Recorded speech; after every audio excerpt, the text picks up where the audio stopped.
Imagine a city where the government decides where you live, where you work, and even where you're allowed to shop. A city without billboards, without skyscrapers, and without traffic. Welcome to the Soviet city, an experiment in total urban planning. And whether you think that sounds like an utopia or a nightmare, here's the wild part. Some of it actually worked, and some of it, well, it's why you see this. Today we're unpacking what happens when the state designs everything, and why the legacy of Soviet urbanism still shapes cities across the world.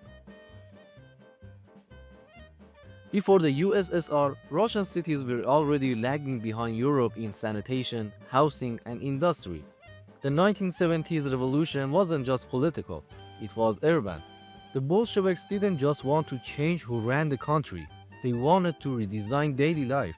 Enter the socialist city. We must not only destroy the old order, we must destroy the old streets. Revolutionary urban planning motto. Key figures: Nikolai Milyudin, author of Satsko Road, The Socialist City. Early ideas: linear city, self-sufficient units, communal housing. Cities were tools for creating the new Soviet man. Private property was abolished. The state owned land, housing, infrastructure. Housing was standardized and allocated by job, not wills. Everything was organized. Housing close to workplaces, green zones in between, no bourgeois shopping districts or religion centers. In capitalist cities, people move around for opportunity. In socialist cities, the opportunity comes to them. Early planners genuinely believed centralized planning would lead to better quality of life. Ironically, many plans were more progressive than Western counterparts in the 1920s. Pedestrian-oriented green low density. 1930s, Stalin replaces utopianism with monumentalism. Cities shift from socialist functionality to imperial symbolism. Architecture turns neoclassic, with heavy ornamentation and grand designs. Stainless skyscrapers, Seven Sisters, attempt to rival Western cities, especially New York. We're not just building socialism, we're building something more beautiful than capitalism ever could. The Moscow metro became a palace for the people. However, beneath the beauty was extreme state control, forced labor, and insufficiency. After the Stalin's death, the USSR faces a housing crisis. Nikita Khrushchev launches a radical new plan: mass-produced prefab housing. The infamous Khrushchev were born. 5-story walk-ups, built in weeks with minimal ornamentation, made for function, not comfort. People don't need palaces, they need homes. Khrushchev. Rapid construction leads to vast uniform districts, monotony, poor insulation, minimal public life infrastructure. But they solved a major crisis. Millions were housed affordably. Cities were built around the microrayon or micro-district model.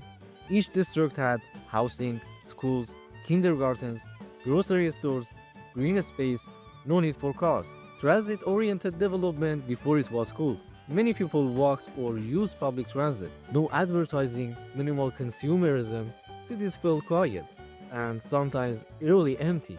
Strong sense of neighborliness in some districts. Others were plagued by isolation. Standardization led to monotony and poor architecture quality.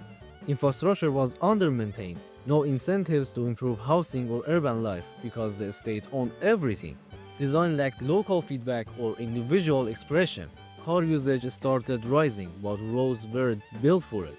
By the 1980s, many Soviet cities felt outdated, gray, and unresponsive.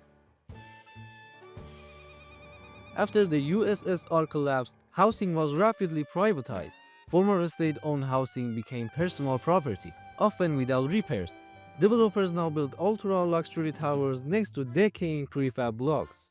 Urban inequality has skyrocketed. Some Soviet planning ideas, misuse districts, walkability, are being discovered worldwide. Others, like total control from above, are clear cautionary tales. So what happens when a government designs everything?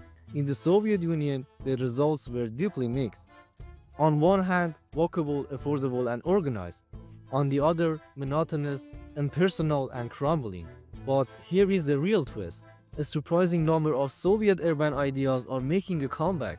From walkability to the 15-minute city, we're still debating the ideas the USSR tried almost a century ago.